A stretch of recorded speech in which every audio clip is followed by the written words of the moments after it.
High, আমি গার্গী। আজকে চলে গেছিলাম কুসুমপুর গ্রাম, যেটা আছে হাওড়া বেলেপোলে। ছোটোবেলায় আমরা সবাই গেছি। আমি আমার বাবার সাথে ছোটোবেলায় খুব যেতাম, কিন্তু সময়ের ব্যবধানে আর যেয়ে ওঠা হয়নি। তো আজকে বিকালে কোথায় যাব বুঝতে না পেরে চলেই গেলাম হচ্ছে কুসুমপুর গ্রামে। গিয়েই দেখলাম যে ফুলের পুরো বাগান, যেটা খুব সুন্দর করে পরিষ্কার পরিচ্ছন্নভাবে ওনারা মেনটেন করেছেন, কিন্তু এন্ট্রি ফি পুরো বিনামূল্যে। এটা দুপুর 3টে থেকে বিকেল 5:30 অবধি খোলা থাকে।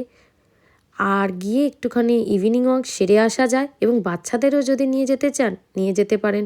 খুব মনোরম পরিবেশ, ভালো করে চারপাশটা ঘুরে দেখে একটা সামনেই পুকুর, সেখানে প্রচুর মাছ। বাচ্চারা সেখানে মুড়ি খাওয়াচ্ছে মাছেদেরকে, খুব ভালো লাগবে। সামনে গিয়ে যদি আর 25শে ডিসেম্বর এখানে বাচ্চাদেরকে পালকিতে করে পুরো জায়গাটা ঘুরে দেখানো হয়।